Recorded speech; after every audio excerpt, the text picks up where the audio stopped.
Hello students. मैं doctor Awadhesh Kumar Dubey, economics की ई पाठशाला में आपका स्वागत है। स्टूडेंट्स, आज की क्लासेस में हमें चर्चा करना है उपभोक्ता संतुलन के बारे में, कंज्यूमर्स इक्विलिब्रियम के बारे में। दो शब्द यहाँ हैं, एक कंज्यूमर है और दूसरा इक्विलिब्रियम है। हिंदी का वर्जन उपभोक्ता है और संतुलन है। इस क्लासेस में इस बात की चर्चा किया जाए कि उपभोक्ता और संतुलन है क्या।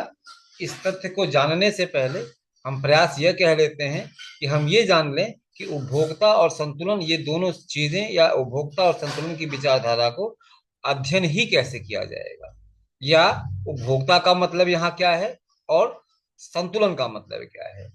अर्थशास्त्र की विचारधारा में छात्रों, जब भी हम बात करते हैं तो उपभोक्ता का मतलब एक विवेकशील उपभोक्ता से होता है। विवेकशील उपभोक्ता का मतलब हम उस उपभोक्ता की बात करते हैं जो उपभोक्ता कहीं न कहीं अपनी आवश्यकताओं के प्रति जागरूक है, कहीं न कहीं अपने उपयोगिताओं के प्रति जागरूक है, या मैं ये कह दूं कि कहीं न कहीं उपभोक्ता को यह ज्ञात है कि वह जिस वस्तुओं का उपभोग कर रहा है उस वस्तु की उपयोगिता क्या है, या उन वस्तुओं से उसे प्राप्त होने वाली सुविधाएं किस रूप में मिल रही हैं, उस वस्तु से प्राप्त होने वाली वस्तुएं उसे किस रूप में मिल रही हैं, और वस्तुओं के उपयोग का पर्पज क्या है। तो आइए इस क्लास में इसी विषय को आगे स्टार्ट करते हैं और इसी से जुड़ा हुआ अध्ययन आपके सामने रखने की कोशिश करते हैं। इस क्लास से जो भी छात्र जुड़ रहे हैं उनसे यह निर्देश भी है या इंस्ट्रक्शंस भी है या रिक्वेस्ट भी है, इस क्लासेस के दौरान जो भी उनके प्रश्न हो उस प्रश्न को जरूर इस चैट बॉक्स में डाल दिया करें, जिससे कि ये समस्याएं या उनको क्या प्रॉब्लम आ रही है उसके बारे में डिस्कशन किया जा सके। और साथ ही जो लोग इस वीडियो को देख रहे हैं वो इस कड़ी में अपने आप को सब्सक्राइब करके जुड़ने की कोशिश करें, जिससे कि एक मैसेज यह भी जा सके कि इस परिवार की संख्याएं बढ़ रही हैं। चलिए आगे इस क्लासेस की बात को कंटिन्यू करते हैं। उपयोगिता या इंडिफरेंस कर्व, ये दोनों शब्द हम लोगों ने इसके पहले क्लासेस में पढ़ रखा था। उपयोगिता के बारे में जब चर्चा आपके साथ किया जा रहा था तो ये बातें हुई थी कि उपयोगिता उपभोक्ता के महसूस करने की स्थिति है, वह किस वस्तु के उपभोग से कितनी संतुष्टि को प्राप्त करता है, यही उसकी उपयोगिता है। It means the utility is a matter of satisfaction what a consumer have to feel or faces during the consumption of the commodity. And if you are discussing about a aware customer, aware consumer, as per the economic theory, the aware consumer are those persons who have well aware about their consumption chart, consumption label, their income, prices of the commodities, and so on. So, students, in this observation, the aware customer actually wants to get the maximum satisfaction while they are expanding their income on two commodities. So, consumer equilibrium says those combination consumer equilibriums are explaining those concepts where a consumer have to attempt for getting maximum satisfaction, where there the consumers able to get the maximum satisfaction is determined by it explained by the consumer's equilibrium theory. Professor Hicks and Slasky, Professor Asworth, all the previous scholars must be have to focus on the concept of equilibrium, that it shows those points where a rational consumer achieve maximum satisfaction from the consumptions of their selected commodities, from the consumption of their two commodities, what they have to select for the consumptions. As per the theory, scholar says that in this observation, the incomes and the taste, the preferences of the consumers are we limit.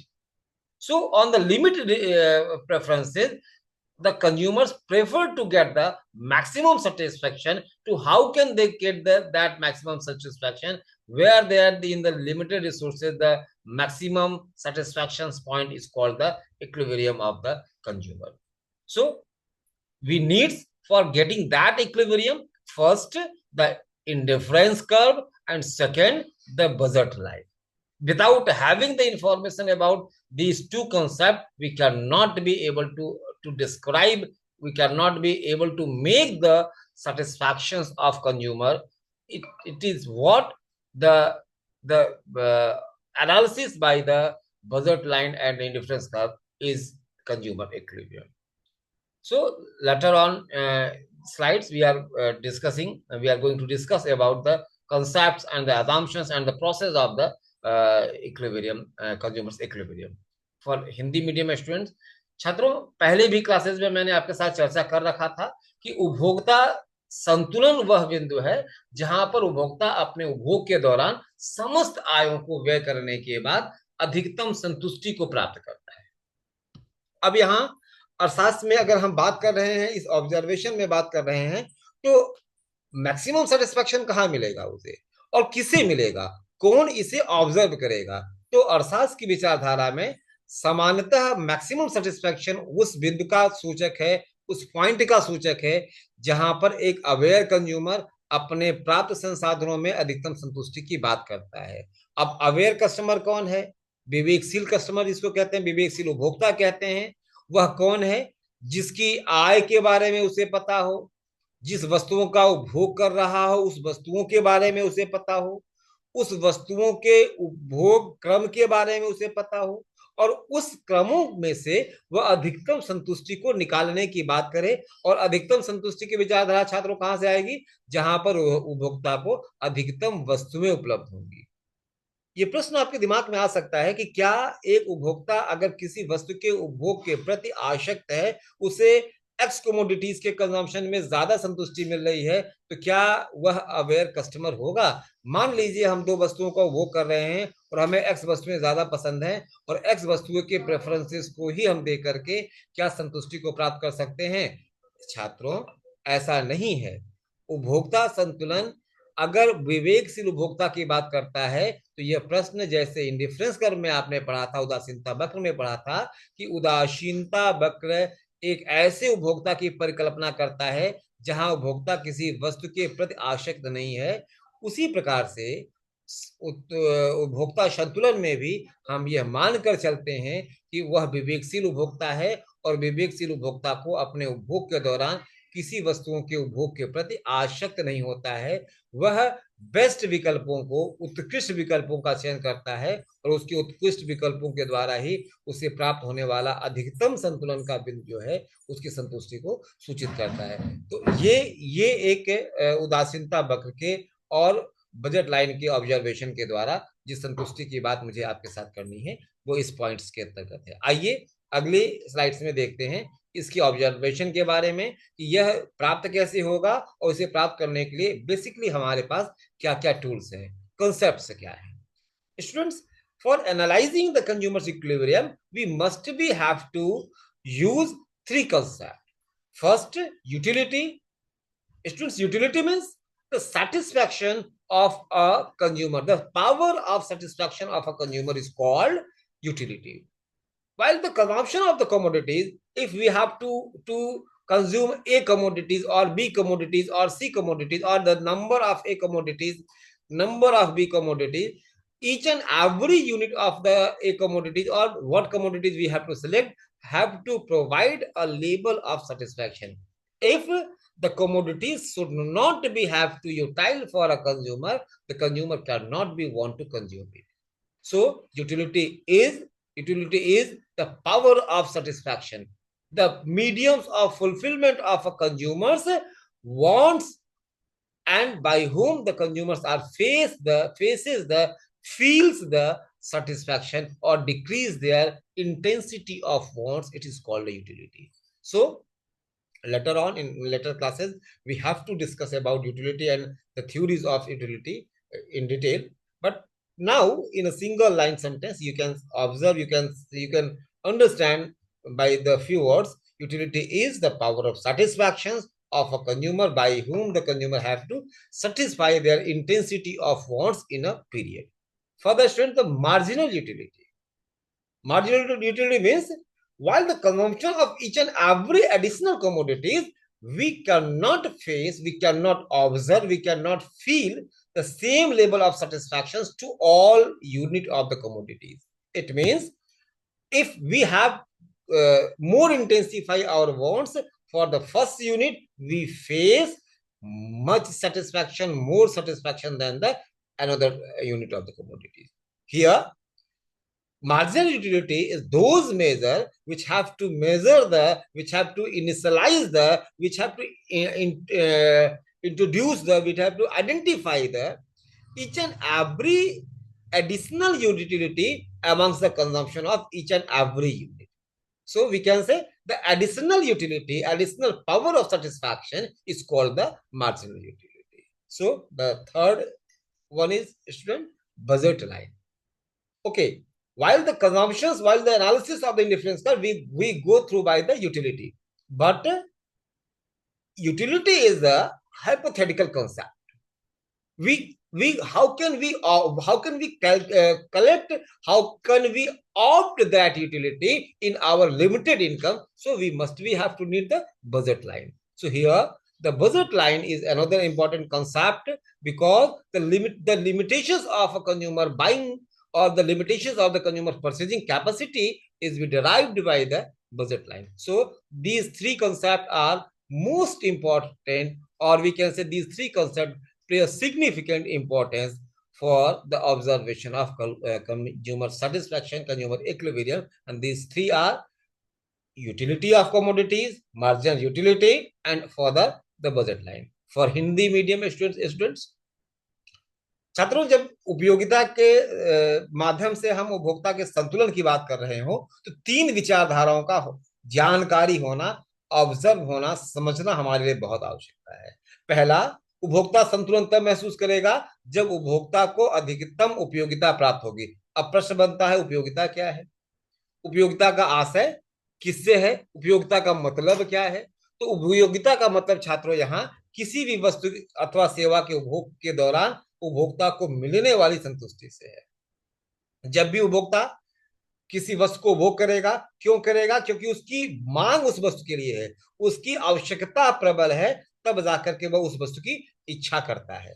और जब उस वस्तु को प्राप्त करता है वह, तो उसकी इच्छा की तीव्रता में जो कमी आती है वह उसकी इंटेंसिटी को घटाता है। इसीलिए हम कहते हैं कि जब हमारी इच्छा प्रबल है, हमारी आवश्यकताएं गहरी हैं, आवश्यकताएं महत्वपूर्ण है, आवश्यकताएं प्रबल हैं, प्रभावी हैं, तो हमारी आवश्यकताओं की संतुष्टि में के लिए हम वस्तुओं को उपभोग करते हैं। उस उपभोग से जो हमारी आवश्यकता की तीव्रता है वह क्या है? उपयोगिता है। जैसे मुझे प्यास लगी हो, और प्यास लगने की स्थिति में मुझे एक ग्लास ऑफ वाटर चाहिए। अब अगर वाटर हमें उस समय मिल रहा है, तो हम उस वाटर के लिए क्या कुछ देने के लिए तत्पर हैं, इतनी आवश्यकता, इतनी उपयोगिता हमें उससे प्राप्त होगी। ठंडी का महीना हो तो और ऑफ कोर्स आप कह सकते हैं कि we doesn't need so such intensive of water, तो हम वाटर के लिए 5 रुपए भी देने के लिए तैयार नहीं होंगे, या मान लिया जाए कि 5 रुपए देने के लिए तैयार है। तो दैट इज द यूटिलिटी। ये उपयोगिता क्या है? उस समय ठंडी के महीने में एक ग्लास ऑफ वाटर की उपयोगिता 5 रुपए है। लेकिन अगर यही गर्मी का महीना हो तो हम उसी ग्लास ऑफ वाटर के लिए 20 रुपए देने के लिए तैयार हैं। तो अब हमने अपनी आवश्यकता प्रबलता के कारण 20 रुपए उस वस्तु पर देने की कोशिश की। ये उपयोगिता का मापक है। आइए, दूसरा वर्ड क्या था? सीमांत उपयोगिता। छात्रों, उपयोगिता एक सब्जेक्टिव मैटर है, और प्रत्येक व्यक्ति जब वस्तु को उपभोग करता है तो धीरे धीरे उसकी आवश्यकता की तीव्रता में कमी आती है। क्यों ऐसा है? क्योंकि उपयोगिता प्रबल है, ठीक है, लेकिन उपयोगिता को एक समय के लिए संतुष्ट भी किया जा सकता है। मुझे भूख लगी है, और मुझे पहली ब्रेड को खाने से जितनी संतुष्टि मिलेगी, दूसरी ब्रेड के खाते समय मेरी आवश्यकता की तीव्रता उतनी प्रबल नहीं है। तो ऐसी अवस्था में हमारी आवश्यकता बहुत ज्यादा नहीं होने के कारण कुछ जो कमी आ गई पहली इकाई से दूसरी इकाई के बीच में, इसे क्या कहेंगे? सीमांत उपयोगिता। सीमांत और उपयोगिता का मतलब एक अतिरिक्त इकाई, एक पहली इकाई की तुलना में दूसरी इकाई में उपयोगिता का कितना क्षरण हुआ, इसी को मापने का तरीका, क्षरण का मतलब कमी आई, इसी को मापने का तरीका सीमांत उपयोगिता है। और तीसरा जो कंसेप्ट इस उपभोक्ता के संतुलन के मापने का है वो बजट रेखा है। बजट रेखा फिर से समझाने की कोशिश करूं। बजट रेखा एक्चुअली उपभोक्ता के आय और वस्तुओं की कीमत में वह क्रम बताता है, वो संभावनाएं बताता है, वो सीमाएं बताता है जो एक उपभोक्ता क्रय कर सकता है। छात्रों, बजट लाइन उपभोक्ता के संतुलन के लिए बहुत महत्वपूर्ण विषय है। ऐसा क्यों है? उपयोगिता को मापने के लिए इंडिफरेंस कर्व का हम प्रयोग करते हैं, उदासीनता वक्र का प्रयोग करते हैं। उदासीनता वक्र उसकी संतुष्टि की संभावनाओं को बताता है, लेकिन वो संभावनाएं वो प्राप्त कहां करेगा, जहां पर प्राप्त करेगा वह सीमाएं बताने का काम बजट लाइन करता है। तो ये तीन कंसेप्ट हैं, तीन महत्वपूर्ण अवधारणाएं हैं जो बजट रेखा के द्वारा उपभोक्ता के संतुलन के लिए जरूरी है। ये तीन मैंने आपके साथ चर्चा किया। आइए इसकी आगे चर्चा करते हैं, इसी विषय को थोड़ा सा और एलोबरेट करते हैं कि उपयोगिता को प्राप्त कैसे किया जा सकता है। छात्रों, उपयोगिता को प्राप्त करने के लिए एक समान सी स्थिति है, एक समान सी प्रक्रिया है। पहला, एकल वस्तु या बहुल वस्तुएं। उपभोक्ता एक वस्तु को उपभोग कर रहा है या बहुत वस्तु को उपभोग कर रहा है? अगर एक वस्तु को उपभोग कर रहा है तो एक वस्तु के उपभोग से उसकी उपयोगिता में जो वृद्धि होगी, उपयोगिता के क्रम में जो वृद्धि होगी, उसे बताने का क्रम क्या करेगा, उसे बताने की घटनाएं क्या होंगी, इसी को मापने के लिए सिंगल कमोडिटीज की बात होती है। और जब हम सिंगल कमोडिटीज के बारे में चर्चा कर रहे होते हैं तो मापने का तरीका क्या है? उस वस्तु से प्राप्त होने वाली उपयोगिता भागे उस पर भुगतान किया गया amount. Normally student, the utility is measured by the marginal utility divisible by the price of the commodities. If the marginal utility is equal to the price, it means it says the equilibrium point of the consumer, or it is those identical price which are equal to the marginal utility means it is the real price of the commodity. If we go into multiple commodities consumption, it means it is combinedly have to observe, and during the combinedly observation all the equal process is make the multiple commodities utility. Later on we are going to discuss it on law of equimarginality concept. Hindi में भी यही बात हो सकती है छात्रों। एकल वस्तु में एक वस्तुओं से जब उपयोगिता को मापने की बात करते हैं तो एक वस्तुओं से उपयोगिता मापने का सिंपल सा तरीका यही है, आसान सा तरीका हमारे लिए यही है कि हम ये माप सकते हैं कि एक वस्तु के ऊपर भुगतान के लिए दिया गया धनराशि अगर उसके से प्राप्त होने वाली उपयोगिता के बराबर है तो उसको एकल वस्तु की उपयोगिता कहते हैं। और अगर बहुल वस्तु की उपयोगिता की संभावनाओं की बात करेंगे तो इसका मतलब कई सारे वस्तुएं, जैसे एप्पल और ऑरेंज दोनों की बात कर रहा हूं, एप्पल पर आप खर्च ज्यादा करते हो, एप्पल से उपयोगिता आपको ज्यादा नहीं मिलती, क्योंकि तुलनात्मक दृष्टि से देखा जाए तो ऑरेंज के लिए 5 रुपए आपने खर्च किया और एप्पल के लिए 2 रुपए खर्च किया, 10 रुपए खर्च किया। इसका मतलब 10 रुपए में आपको एप्पल की इकाई 1 मिली और यहाँ 10 रुपए में एप्पल ऑरेंज की इकाई 2 मिली। यहाँ पर तुलनात्मक दृष्टि से अगर देखा जाए तो उपयोगिता आपके ऑरेंज की 1 इकाई की उपयोगिता, ऑरेंज के 2 इकाई की उपयोगिता एप्पल के 1 इकाई के बराबर हो रही है, क्योंकि यहाँ आप 10 रुपए 2 वस्तु में दे रहे हो।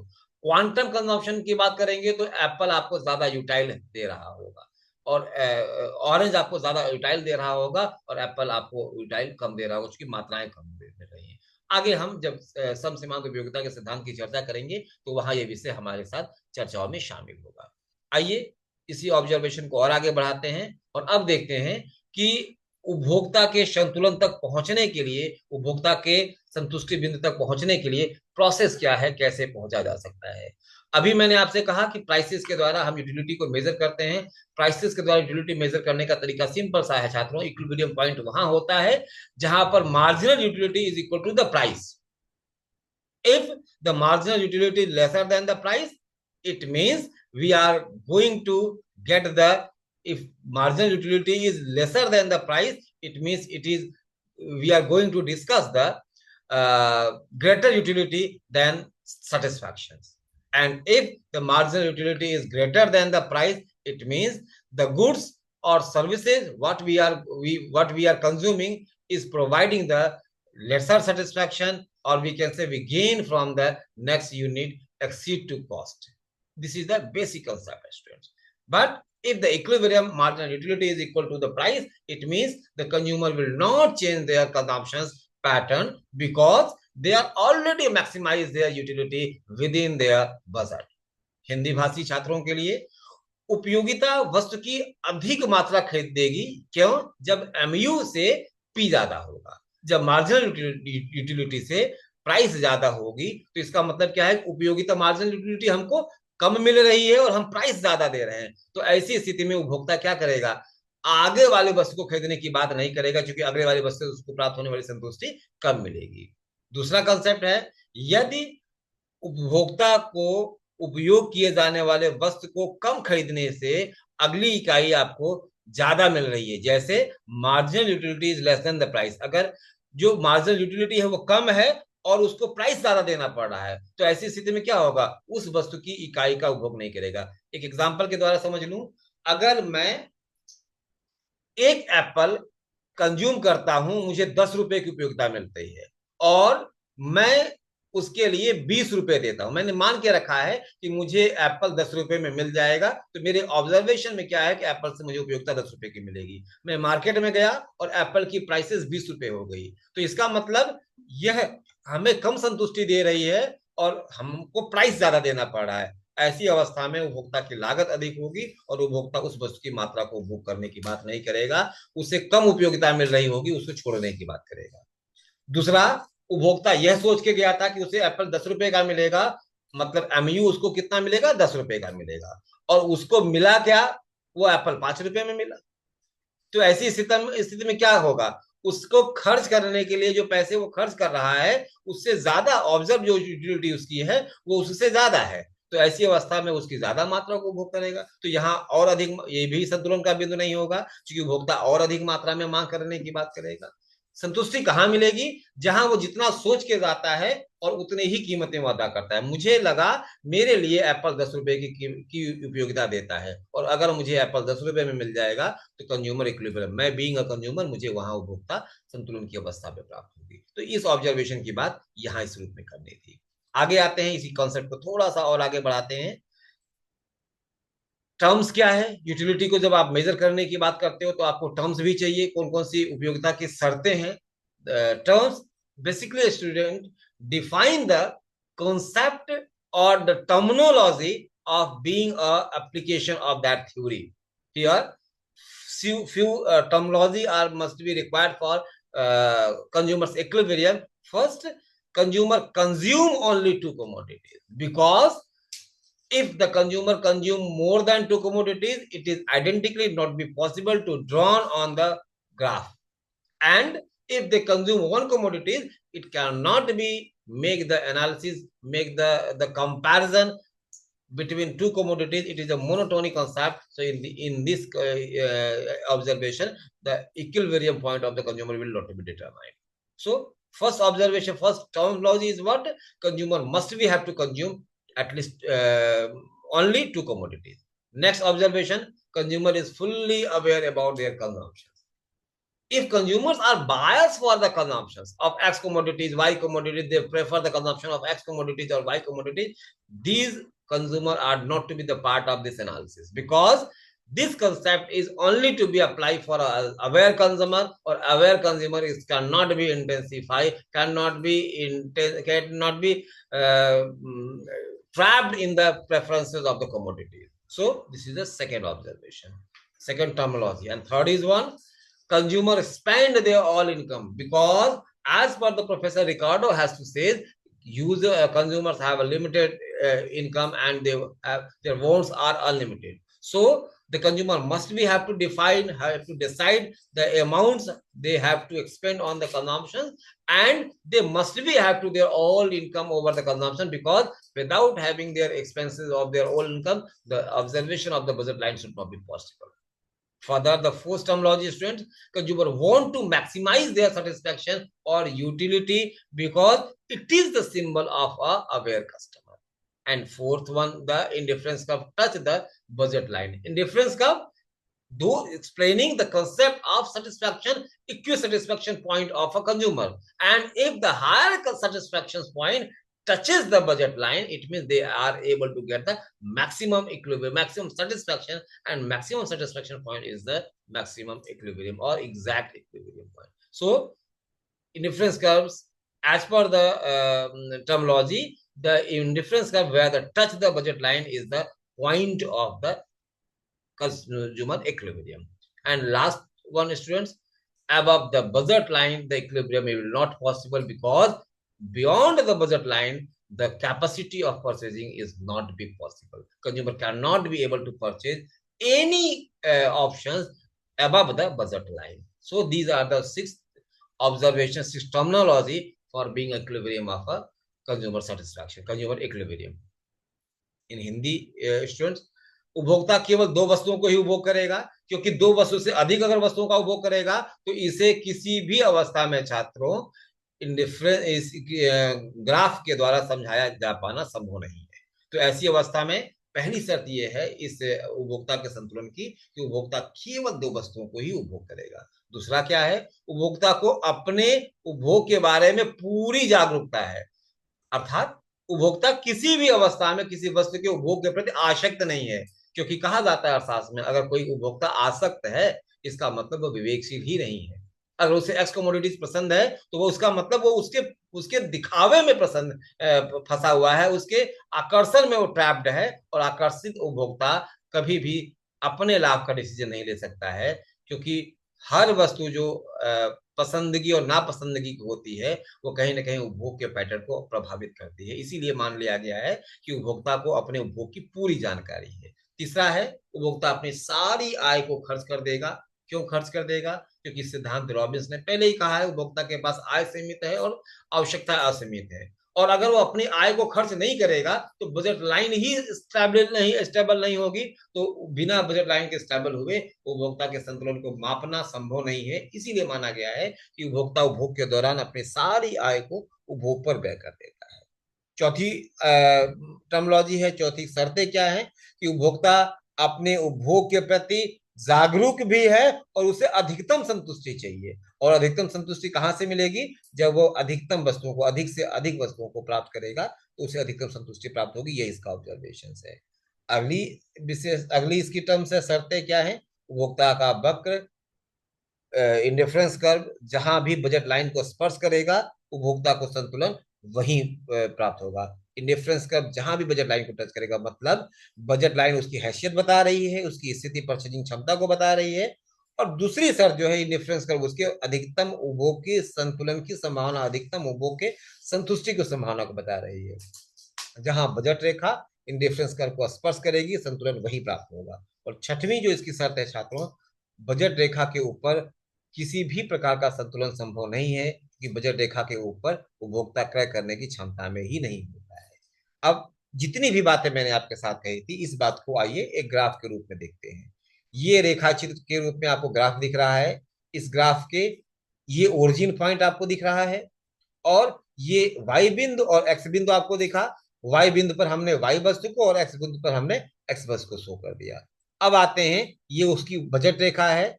बजट रेखा को हमने डिनोट कर दिया केटी और केटी पॉइंट से। अब ये एक पहला आईसी कर्व आया। मैंने शब्द क्या कहा था? इंडिफरेंस कर्व जहां बजट रेखा को स्पर्श करता है। छात्रों, स्पर्श करना और काटना दो अलग अलग शब्द है।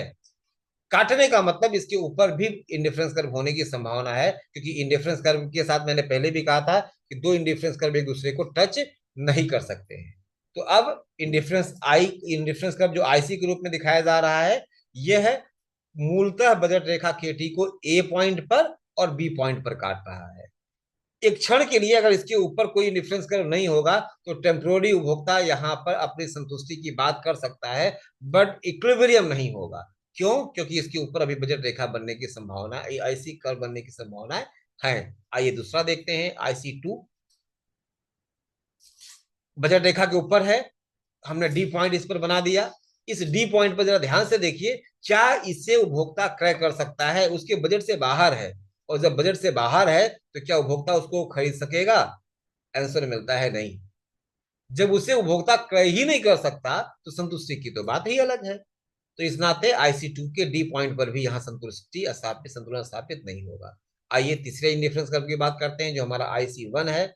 यह हमारे केटी रेखा को पॉइंट सी पर इंटरसेक्ट नहीं, टच कर रहा है। ए और बी पर क्या कर रहा था? इंटरसेक्ट कर रहा था। यहाँ क्या कर रहा है? टच कर रहा है।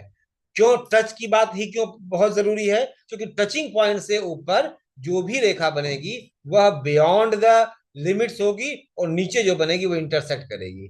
इसीलिए शब्द को ध्यान से समझिएगा। Touch the indifference curve, touch the budget line, not intersect. यहाँ पॉइंट सी को टच कर रहा है।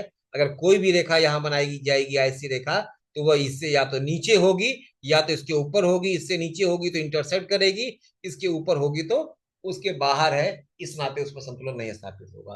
तो इस रेखा के हिसाब से उपभोक्ता को संतुलन कहाँ मिल रहा है? सी पॉइंट पर मिल रहा है, because C is the best combination. C के ऊपर कोई डिफरेंस कर्व होगा तो उसकी हैसियत में नहीं होगा, उसके इनरिचमेंट में नहीं होगा।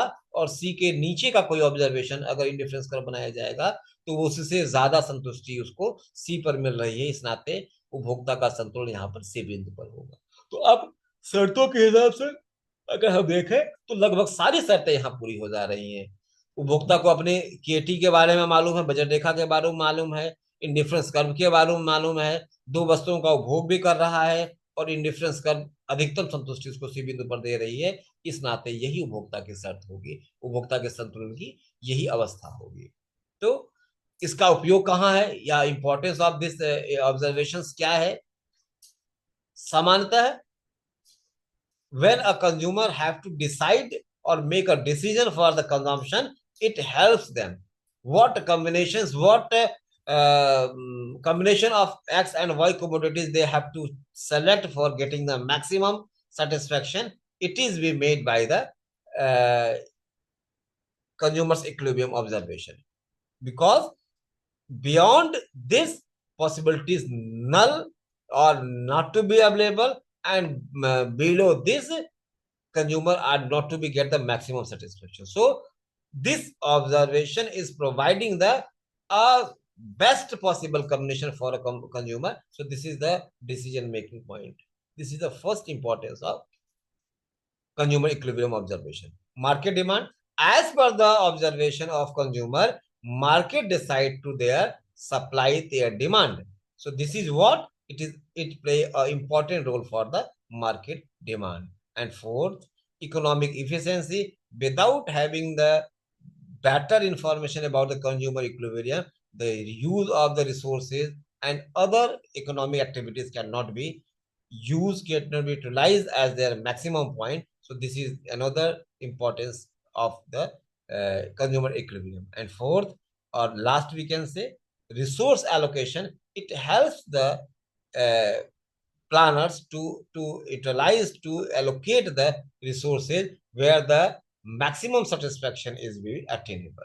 So this observation is showing that the consumer equilibriums playing a vital role for the economics theories. For Hindi medium students, उपभोक्ता का संतुलन कई सारी आवश्यकताओं पर डिपेंड है, कई सारे इसके महत्वपूर्ण कारक हैं।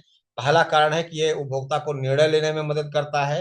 उपभोक्ता को बाजार की कीमतों के अपने संतुष्टि के बारे में जब जानकारी होगी, तभी वह इक्विलिब्रियम के माध्यम से अपने बेस्ट विकल्पों का, उत्कृष्ट विकल्पों का, सबसे अच्छे विकल्पों का चयन कर पाएगा, जिसे उपभोक्ता के संतुलन के बिंदु के द्वारा ही प्राप्त किया जा सकता है। अगला है बाजार मांग। ये ऑफकोर्स जो उपभोक्ता की संतुलन की बिंदु होगी वही बाजार की मांग को तय करती है। तो बाजार के मांग के ऑब्जर्वेशन के लिए भी उपभोक्ता संतुलन की विचारधारा बहुत महत्वपूर्ण है। इस नाते यह भी इसका एक महत्वपूर्ण प्रभाव है। और आर्थिक दक्षता, किसी भी उपभोक्ता के द्वारा अधिकतम कुशलतम संसाधनों को प्रयोग करने का, उपयोगिता को अधिकतम करने का, यह उसकी इकोनॉमिक इफिशियंसी को एक्सप्लेन करने का सबसे बेहतर और सुदृढ़ माध्यम है। इसीलिए हम कह सकते हैं कि यह एक आवश्यक शर्तों के रूप में। अगला है संसाधन का आवंटन। किसी भी देश में, किसी भी अर्थव्यवस्था में, किसी भी व्यक्ति को अपने संसाधनों के आवंटन के दौरान यह ज्ञात करना बहुत आवश्यक होता है कि उस आवंटन से उसको मैक्सिमम यूटिलिटी मिल रही है या नहीं, और इसका ऑब्जर्वेशन इसी सिद्धांत के तहत होता है। इस नाते ये इसके महत्व के रूप में एक्सप्लेन किया जा सकता है। तो ये था छात्रों आज की क्लासेस का वह पॉइंट जिसमें हम लोगों ने चर्चा किया आपके साथ कंज्यूमर्स इक्विलिब्रियम के बारे में। अगली क्लासेस के रूप में आपके साथ चर्चा होनी है यूटिलिटी एनालिसिस के बारे में, उपयोगिता से जुड़ी हुई विश्लेषण के बारे में। आप जरूर इसे देखिए। जिन छात्रों को इस सेशन के दौरान किसी भी प्रकार का क्वेश्चंस है वो अपने क्वेश्चंस को चैट बॉक्स में जाकर के जरूर डालें। उनका आंसर आपको सहजता से आपको मिल जाएगा। अगर आपके पास क्वेरी है और आपके पास आंसर नहीं जा रहा है, आपने क्वेरी डाली है और आपको आपको फीडबैक नहीं मिल रहा है, तो मेरा नंबर नोट कर लीजिए, इस पर आप व्यक्तिगत मैसेज भी डाल सकते हैं अपने रेफरेंस के द्वारा। आपको आंसर जरूर प्राप्त होगा। 700795 999 4। Once again 700795 999 4।